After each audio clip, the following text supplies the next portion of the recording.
بسم الله الرحمن الرحيم. يا حبيبي يا محمد يا نبي سلام عليك يا رسول سلام عليك نحمده ونصلي ونسلم على رسوله الكريم اما بعد فاعوذ بالله من الشیطان الرجیم بسم اللہ الرحمن الرحیم۔ آج کی اس ویڈیو میں آپ مسح کرنے کا صحیح طریقہ سماعت فرمائیں گے۔ بہت سارے لوگ عبادت کے لیے، نماز کے لیے، ذکر اذکار کے لیے، قرآن پاک کی تلاوت کے لیے وضو کرتے ہیں، لیکن وہ سارے اپنے اپنے انداز میں مسح کر رہے ہوتے ہیں۔ تو ابھی جو طریقہ آپ سماعت فرمائیں گے کوشش کریں اس طریقہ کے مطابق مسح کریں۔ مسح کا حکم قرآن پاک میں ہے۔ اللہ تعالیٰ نے ارشاد فرمایا وَامْسَحُوا بِرُؤُوسِكُمْ، اور اپنے سروں کا مسح کرو۔ اور فقہ حنفی میں سر کے چوتھائی حصے کا مسح کرنا فرض قرار دیا گیا ہے۔ اسی طرح سر کے پورے حصے کا مسح کرنا یہ سنت قرار دیا گیا ہے، اور کانوں کا مسح کرنا یہ بھی سنت ہے، اور گردن کا مسح کرنا یہ مستحب ہے۔ اس سے ہمارے نامہ اعمال میں نیکیوں میں مزید اضافہ ہوتا ہے۔ تو ابھی آپ طریقہ سماعت فرمائیں گے، اور اگر ہمارے اندر غلطی کوئی موجود ہے تو اس کی اصلاح کرنی چاہیے، اس کو درست کر لینا چاہیے تاکہ زیادہ سے زیادہ ہمیں اجر و ثواب ملے۔ تو آپ کے سامنے ایک بچہ موجود ہے، یہ آپ کے سامنے عملی طریقہ بیان کرے گا تاکہ مزید سمجھنے میں ہمارے لیے آسانی ہو۔ تو جب مسح کیا جائے گا تو ہاتھ کی جو نیچے کی تین انگلیاں ہیں ان کو ملایا جائے گا، جس طرح یہ ابھی آپ کو ملی نظر آ رہی ہیں۔ اب ان کو بالوں کے اوپر رکھنا ہے۔ اب صرف تین انگلیاں دائیں ہاتھ کی، تین انگلیاں بائیں ہاتھ کی، یہ بالوں کے اوپر لگی ہوئی ہیں، اور بالوں کے اوپر لگا کے آخر تک لے جائیں، چلتے جائیں، آخر تک لے جائیں۔ اب ادھر سے نظر آئے گا یہاں۔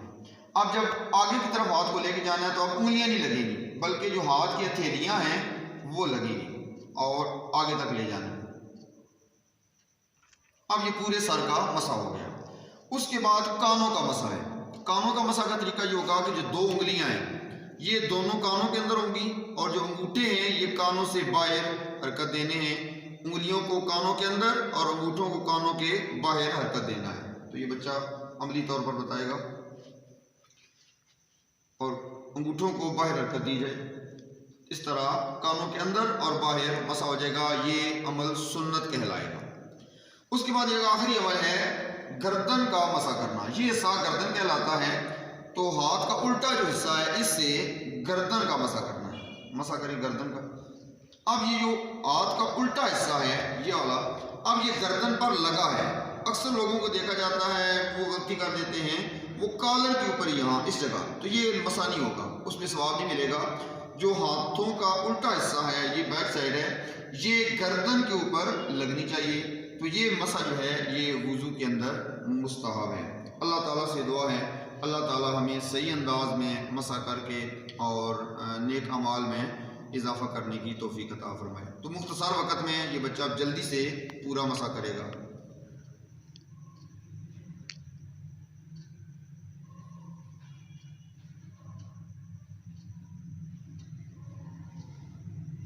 اب سمجھانے میں دیر لگی ہے، لیکن عملی طور پر کوئی اتنی دیر نہیں لگتی، صرف چند سیکنڈ کا کام ہے کہ اس طرح مسح کر لیا جائے۔ اسی طرح جب عورتیں ہیں وہ دوپٹے پر مسح کریں گی تو دوپٹے پہ مسح نہیں ہوگا، تو بالوں تک وہ ہاتھ کی تری ہے وہ پہنچنی چاہیے۔ وہ ہاتھ کو گیلا کر کے، ہاتھ کو تر کر کے سر تک، سر کے اوپر رکھنا اور مسح کرنا، یہ عمل ہمارے لیے سنت قرار دیا گیا ہے۔ اللہ تعالیٰ سے دعا ہے اللہ تعالیٰ ہمیں نیک اعمال کر کے اپنی آخرت کو سنوارنے کی توفیق عطا فرمائے۔ وما علینا الا البلاغ المبین۔ جو ویڈیوز آپ تک پہنچائی جاتی ہے کوشش کرنی چاہیے اس کو صدقہ جاریہ سمجھتے ہوئے آگے دوسرے لوگوں تک پہنچائیں، تاکہ یہ عمل میرے لیے بھی اور آپ کے لیے بھی صدقہ جاریہ کی حیثیت رکھے۔ اور ہمارا جو چینل ہے اس کو سبسکرائب کریں اور بیل آئیکن پہ کلک کریں تاکہ جو بھی ویڈیو سینڈ کی جائے وہ سب سے پہلے آپ اس سے استفادہ کر سکیں۔ اللہ تعالیٰ مجھے اور آپ کو عمل کرنے کی توفیق عطا فرمائے۔